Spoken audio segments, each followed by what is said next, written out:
It's Ram season, which means it's time to serve with Ram 1500, Ram 3500, and Ram TRX.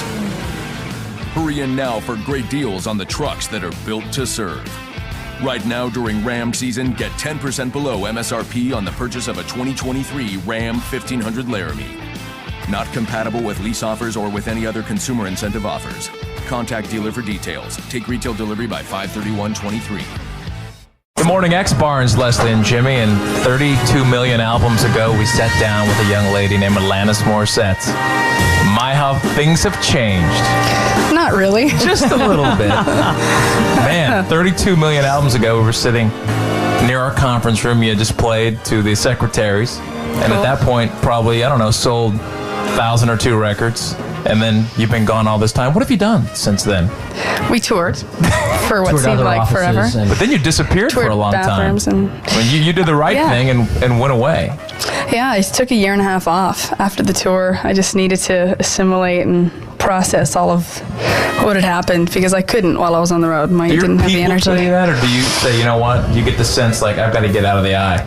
My quote-unquote people really don't tell me anything. They don't suggest, Alanis, maybe you should back off and hide, or do you just sense, you know what, I better get out of the public eye?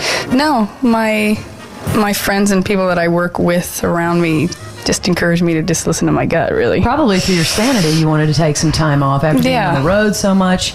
Did you do a triathlon? Because I remember seeing a picture in, I think, Rolling Stone. Yeah, I did 3 of them when I got off the road. I loved it. I had done it when I was younger, and then there was this proverbial fork in the road where I had to somewhat choose between music and being an athlete, and obviously music was my passion. You ever run a marathon?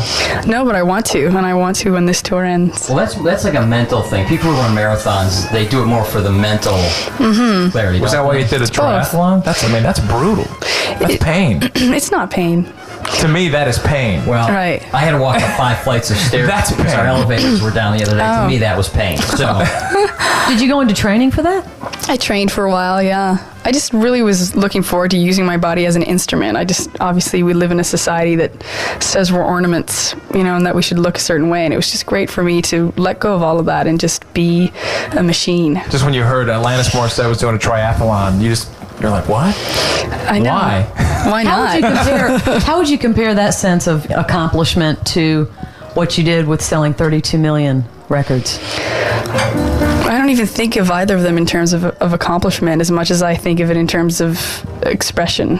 They're just expressing different parts of myself, and records and songs to me are snapshots of moments of times in my life and always have been. And but there still must be a real sense of pride and accomplishment. You look in the mirror and say, I've done well with my life. I've done well with what I set out to do. I guess it depends on how we define well. I felt like when I finished Jagged Little Pill, I had done well. And I feel like now that I finished this record that I've done well. If nobody had bought it, would you have still felt as successful? I would have loved the record. Probably wouldn't have felt as connected with other people in that. When I wrote Jagged Little Pill, I felt very isolated with a lot of what I felt, and wrongly thought that I was one of the only people on earth that felt all these things, only to discover that there were a lot of people that did and were as introspective as I was, if not more in some cases. So it was extremely heartening, but my motivation is to create, is to express. There's so many different ways we can do it, and I love that. Looking back, you took the sabbatical for a year and a half, and the album probably sat on my shelf for about a year and a half, and because it was played so much, I went back the other day. It was sunny, it was nice. Stuck Jagged Little Pill in, cranked it up, and that album is just almost near perfect, song from beginning to end. Wow. And you went in the studio and just whipped that out, didn't you? You and Glenn Ballard went in over a couple of nights. We'd do a song a day and a night. We'd sort of write it and record it. Gosh, 2 years, and you go in there in 2 days and spit out something that's near perfection. Looking back on that, you have to be just so, I would be so relaxed and to do this album, to go in and go, I have no pressure. Yeah. None. Yeah. I'll do what I want. My pressure was more a time one, in that people wanted the record out yesterday, and I knew that I may need to take 10 years off or 10 months. I didn't know how long I'd need to take time off for. So just writing and recording is my favorite part of everything. You didn't feel the pressure that there's so much expected of this album because of the success of the last album? Because a lot of people would assume that an artist would put that kind of pressure on themselves, or that the record company expects you to do this many million. Did you feel any of that? I know there are a lot of people that are on the business end of what I do that are invested in this selling more or half or a certain amount, but they would never say that to me. I don't think, because it's not what I do this for. The title of the new record, Supposed Former Infatuation Junkie, I saw a quote from you, I think in Rolling Stone, that you said that it means that you still have infatuations. What does the title mean? It means several different things, but the main thing I think of when I think of that line is that in the past, when I would think of myself being infatuated with someone, I equated it with pain and confusion and being overwhelmed. And now that I understand myself a little more in relationships, I can actually enjoy that time as opposed to want to skip over it entirely. How would you compare this record then with the last record?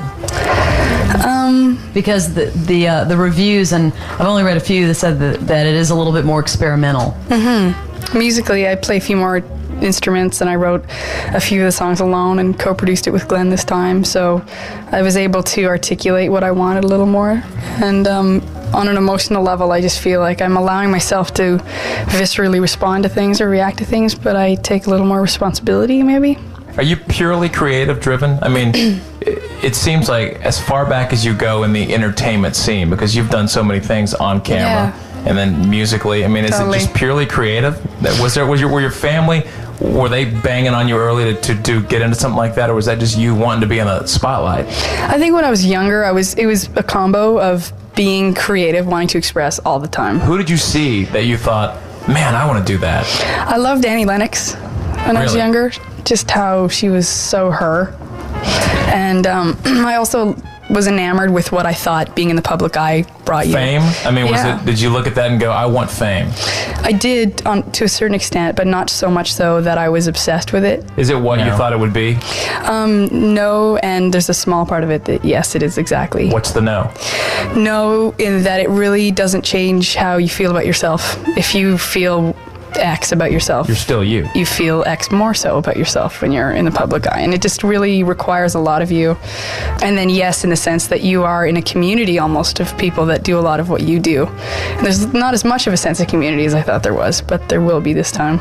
Alanis Morissette last night, was that the final show, the Tabernacle show? Was that the final on this club tour, the small club thing? In America.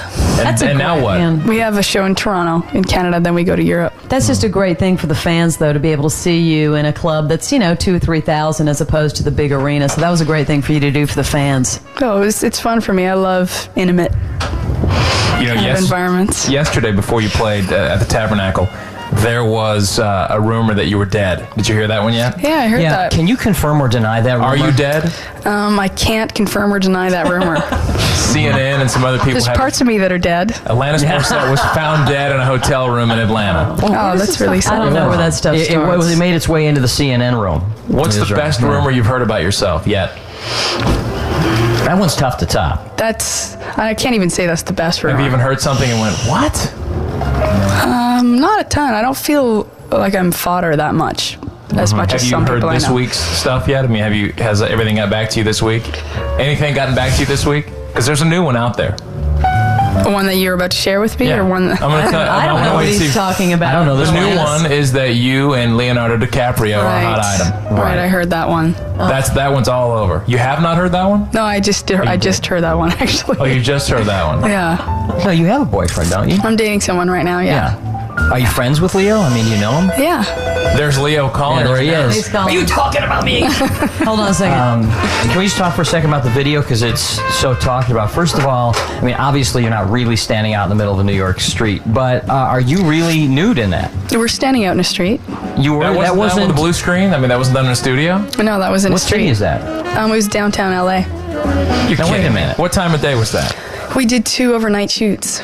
Usually those are done overnight. Daylight. And then they lighten it up? No, and then the sun rose in the morning, and there we were. And what were you wearing?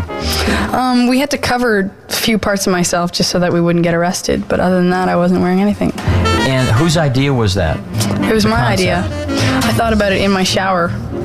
one morning, just thinking about what the song And was when about. it came to fruition, when you're actually out on the street, because in the shower it may have sounded like a great idea, then you get Yeah. out there and you're thinking, what was I thinking? Or Yeah. were you 100% comfortable with it all the way through? I was so happy during the shoot. It was quite freeing and beautiful, actually.